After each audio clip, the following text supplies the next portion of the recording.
This week on Real Talk with Denver7 and CPR News. After years of a pandemic and massive social change, experts say we're in an epidemic of loneliness. The advent of social media is amazing, but at the same time, we kind of lose out on those in-person connections that are so important. And loneliness is not just bad for your well-being. The ramifications also impact your friends, family, and entire community. Could your local social club be a solution? It really just gives folks with a common interest a way to really bond over that common interest. And what else could help us out of this loneliness epidemic?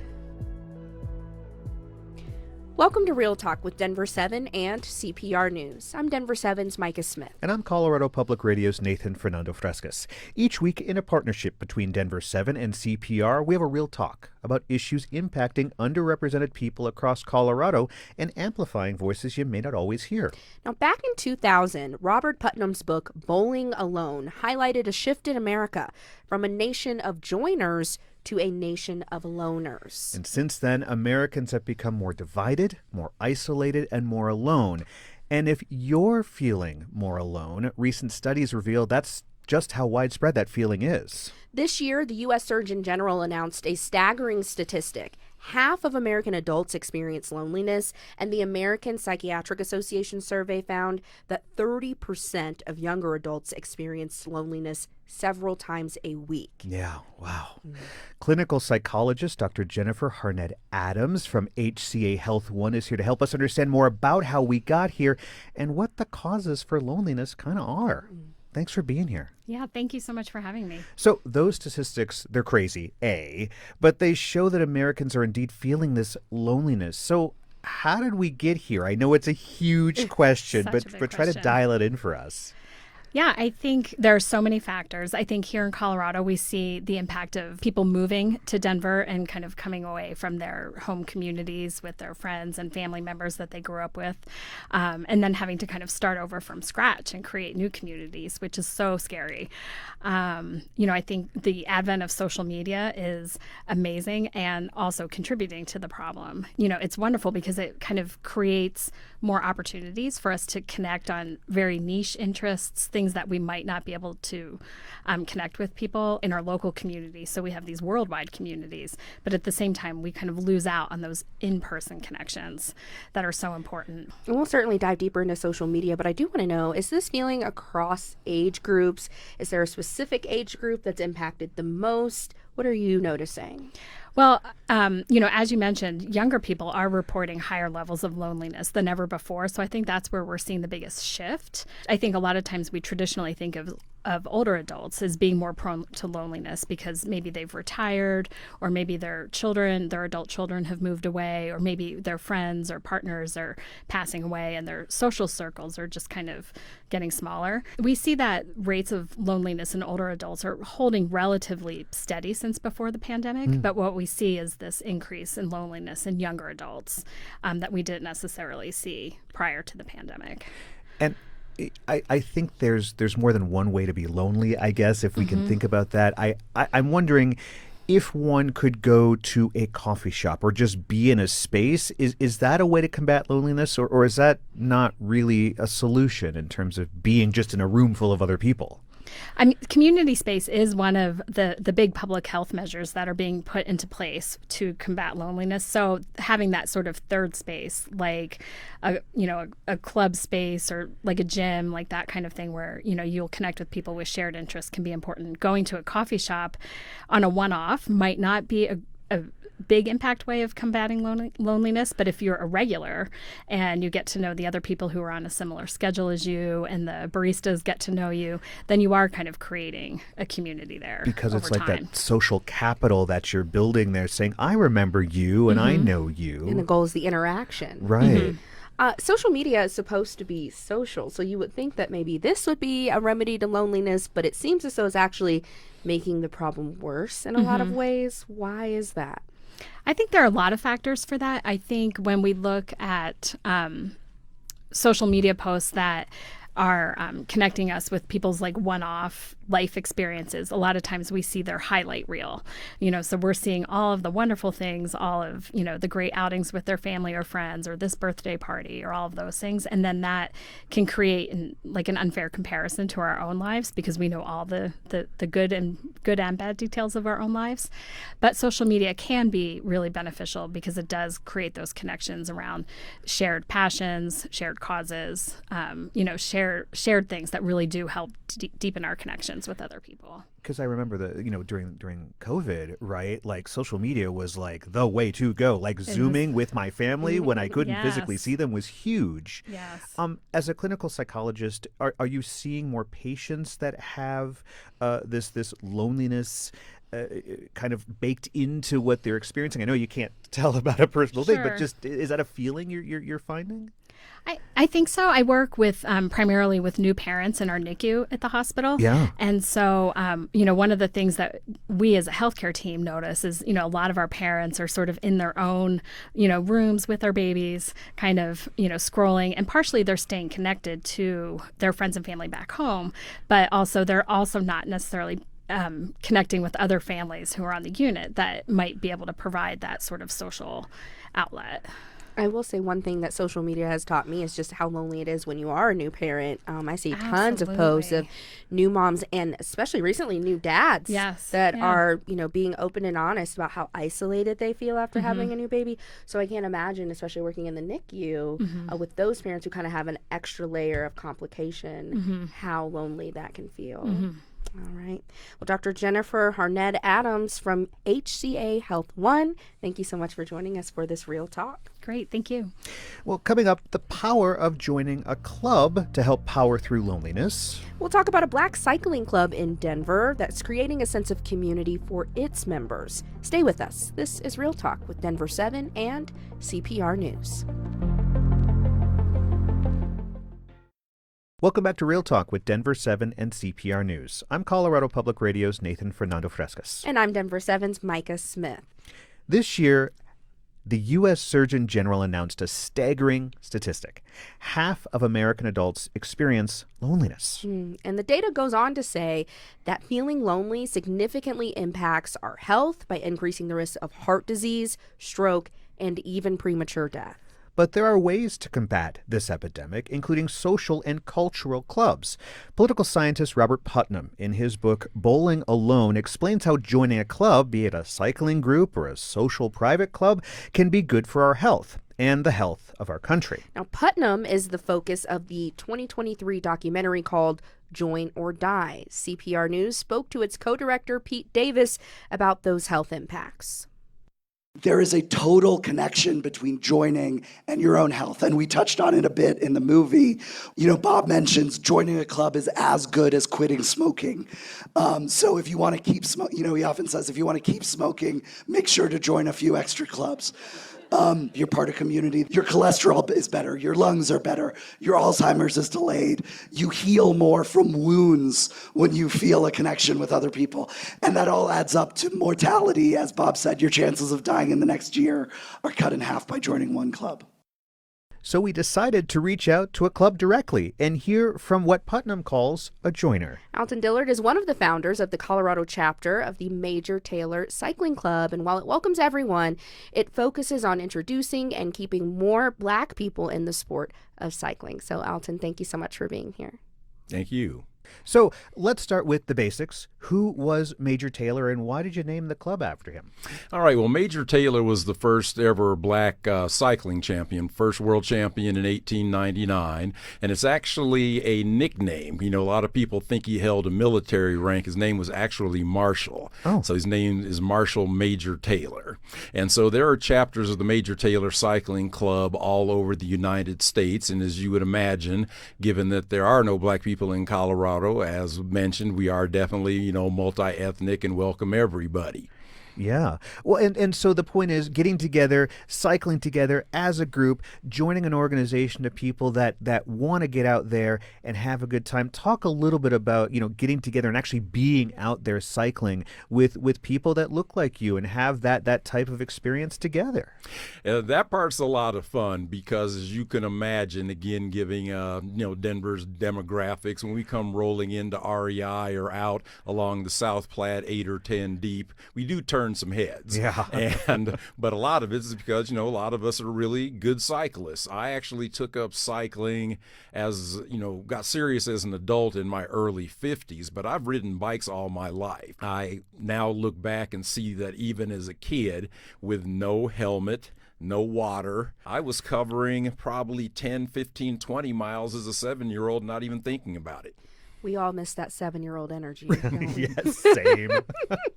So you were doing that alone at 7 years old. I'm imagining maybe a friend or two from the neighborhood. But let's bring it back to loneliness because we're talking about combating loneliness. How does the Major Taylor Cycling Club offer a community for its members in a way that other settings might not? One of it is just the shared interest aspects of it because, you talked about the whole joiner piece, and it's so funny. I don't consider myself a joiner, and then I look up and see that I serve on 5 boards and belong into a whole bunch of different clubs, too. And so what it does, it really just gives folks with a common interest a way to really bond over that common interest. And plus, I've heard references on this show to the time spent during the pandemic. It was something you could do outside. It was something you can do to distance. Yeah. And I'm thinking back to that sense of being isolated, but you had that desire to get to be a part of a group. Hope you don't mind me saying this. You mentioned this off air that you are an introvert. Yes, I am. But yet you're joining all of these boards. You're part of this founding member of this cycling club in Colorado. How does that square?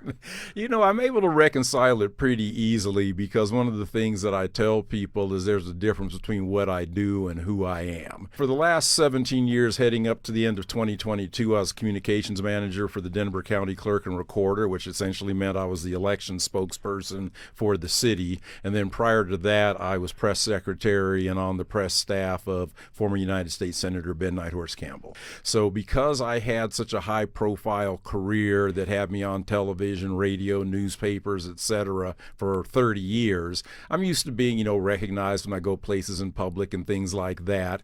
And, back to the pandemic briefly, I was good for the first 4 months of it, and then once it got to be around my birthday month of July, it's like, okay, I need to just hang out with somewhere. But I am a true, what I call Myers-Briggs introvert, where I have a finite social store. So by the time that I get done, with dealing with my clients and going to a networking event or two, that I'm getting a wireless speaker and a hardback and probably getting in bed for a couple hours. And I want to ask one more question. As we, getting back to the loneliness, as a man, and specifically a black man, we know that there's data out there saying people of color are disproportionately impacted by loneliness. Do you have any experience with that? Have you felt that way, or maybe others that have felt that way? I do know others who have felt that way. And, you bring up an interesting point, Nathan, in that there's almost a stigma to sharing in the black community. And I'm one of those kind of people that I am so fortunate to have the kind of friends that you can share your successes, your failures, your marital struggles, your divorces, all of that with, and do it openly, but understanding that there are people who are not that fortunate. I actually saw a comedian on Facebook pretty recently who talked about, especially with males, how we sort of grab our friend group early on in life. We'll make friends first or second grade, and that's our homie for the next 40, 45 years, and how bad we are at making new friends as time goes on. That's interesting to me. I want you to elaborate on that. Was that how it was for you? You know what? I have stages of friends. I have some lifelong friends, but I have some guys that I go back to literally diapers and tough skins with. And then I have another friend group, my two best friends I have known since the 7th grade. They don't live in state, but because of the magic of texting and social media, we're able to keep in regular touch. And then I made another friend group through golfing, cycling. And so these are friendships that I formed in my 40s and 50s, and even through some of these boards, now that I'm in my early 60s, there's still folks who want to hang out and get to know me outside of that context. Well, and it's such an interesting point also with this cycling group. You are in your 50s or in your 60s, and you're is there a regular, time every couple months you guys are going out there to cycle, and how is that interaction being with these people who love what you do? Well, that's the part that's so funny about it, because we're also such a busy society, so we always just point people to our Facebook page, Major Taylor Cycling Club of Denver. We've got some animals in our group, and I mean that in the best sense, who do things like ride out from Aurora to Strasburg to warm up before they meet up with us amateurs. But it's the thing that you're able to do it both with a group, but to your point about my introversion, it can be one of those things that tears down some of the divisions and barriers between races, ethnicities, political ideologies or whatever. You're just two wheels down, Yeah. Alton Dillard is one of the founders of the Colorado chapter of the Major Taylor Cycling Club. Thank you so much for joining us for this Real Talk. Thank you. Clubs and social organizations are one way to connect at a time of disconnection. We'll hear more actionable ideas for people experiencing loneliness after a break. This is Real Talk with Denver7 and CPR News. Welcome back to Real Talk with Denver7 and CPR News. I'm Denver7's Micah Smith. And I'm Colorado Public Radio's Nathan Fernando Frescas. We've talked about why Americans are increasingly feeling lonely and how bad it can be for our health. And now, clinical psychologist Dr. Jennifer Harnett-Adams from HCA Health One joins us once again to talk about solutions and maybe go a little bit deeper here. Yeah, so Nathan and Dr. Adams, I've been thinking about this episode on loneliness and thinking about how coupling may be contributing to it. Just a little bit about me. During the pandemic, the first half, I was coupled with someone. I had a partner who I lived with. Second half, I was single and living by myself. And I started to think about how people get their socializing in. A lot of times as you get older, it's through your partner, or if you have children, it's through your children and their friends and the parents of their friends. Are you starting to kind of see a shift of how people socialize, and does that contribute at all to loneliness? I think you're right. There are some new trends that young adults are staying uncoupled for longer, and that does create some difficulties in finding those opportunities to create those sort of pods or connections that we would normally create through those couple relationships and from developing families. So we do see a lot of young adults trying to get more involved in community activities, joining cycling clubs like we talked about earlier, or just, other kinds of passion projects and activities that they're, really connected to that give meaning to life. Yeah.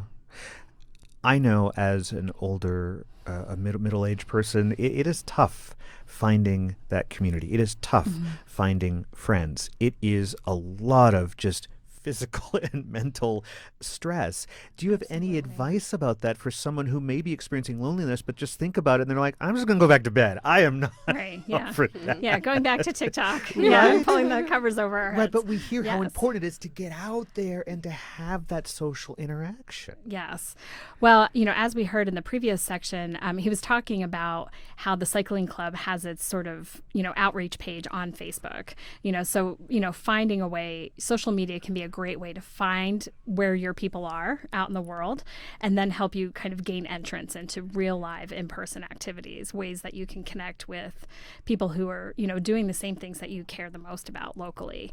And of course, there are, local organizations like faith communities or volunteer groups, things like that can also help us feel connected to the things that we care the most about, and then also meet people who share the same values and same interests. It may be a little surprising for some people to think about your therapist can help you through loneliness.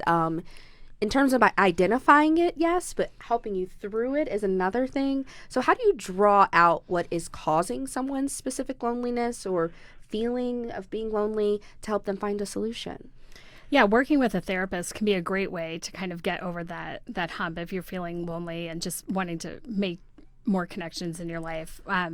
As a therapist, if I were working with someone who came in with that concern, I would like to sit down and talk with them about the kinds of things they're currently doing and the kinds of things that they most enjoy doing that they're doing right now, and the kinds of things that they've either done in the past that brought them a lot of joy and connection, or the things that, in a perfect world, they might really like to try, but maybe they're feeling a little bit scared to do.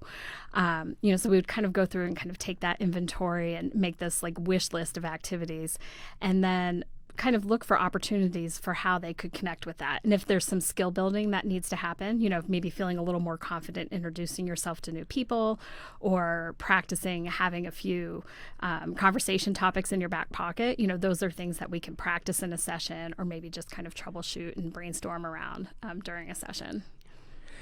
Well, because it seems, I think of a therapist as someone who maybe does something that I wouldn't think loneliness, like Micah was saying, would be something that I would call up a therapist to be like, I am feeling this way. Or even like, hey, my friend is feeling this way, because it doesn't seem like something that would warrant therapy. Probably a lot of people would present to therapy not saying, hi, I feel lonely, I'm coming to therapy, but they might come in saying, I feel sad, or I'm feeling kind of lost. I think it would be more likely what we would hear in the office. And then after some discussion, we'd sort of uncover that, hey, I think you're actually feeling kind of lonely, and need to kind of just expand your circle and get out there a little more. Dr. Adams, I think throughout the show we've been talking about loneliness and looking at loneliness through a lens of almost like a best case scenario, like somebody who just can't seem to find their village or their people. But what about those who are just going through a really, really tough time, maybe a life-altering time? With your expertise in helping new parents with the NICU, I would imagine that it's very, very hard for them to find other parents going through something similarly, especially if that parent hasn't had that extra layer of, the need for medical care and things like that. So what is your advice to someone who is lonely, is coming to terms with it, but also wants to be around other people who are going through something life-altering, life-changing that can relate to what they're going through in their loneliness? And that's one of the things that we do talk about in the hospital a lot, is that you may be going through this new experience, whether it's, leaving a relationship, moving to a new town, becoming a parent, that maybe your pre-existing friend and family group, they haven't had that experience yet. So as hard as it is, this is the time to make some new friends and find those people who are going through a similar thing, whether that's connecting to a new newcomers to Denver group, or, new parents group, and just sort of realizing that you're going to have to take a little extra effort and push yourself out there, as hard as it is. And I was going to say, because for so long it may have come easier, especially if you're in school, if you're in college, if you're at work in person. Right. It might have come naturally before. Right. I was even thinking about dating apps now. You can Yeah. do the friendship mode. Like, Yes. you don't have to just be searching for a partner. Oh, I didn't know this. Yes, you can. I know Bumble, Hinge, I believe there are a few dating apps now that have said, hey, if you don't want a partner, you just want a friend, you can use this feature and kind of swipe through and find a best friend. Yeah. So it's literally like, taking this, this dating app and kind of redoing it into something that is absolutely accessible to everyone. Meeting the needs of our population. I love that. All right. Well, clinical psychologist Dr. Jennifer Harnett Adams from HCA Health One, thank you so much for joining us for this Real Talk again. Great. Thank you. And that is this episode of Real Talk with Denver7 and CPR News. Every week, we have a Real Talk on issues that impact Coloradans who are often overlooked. You can find all of our shows on denver7.com/realtalk or at cpr.org/realtalk. Have a great day.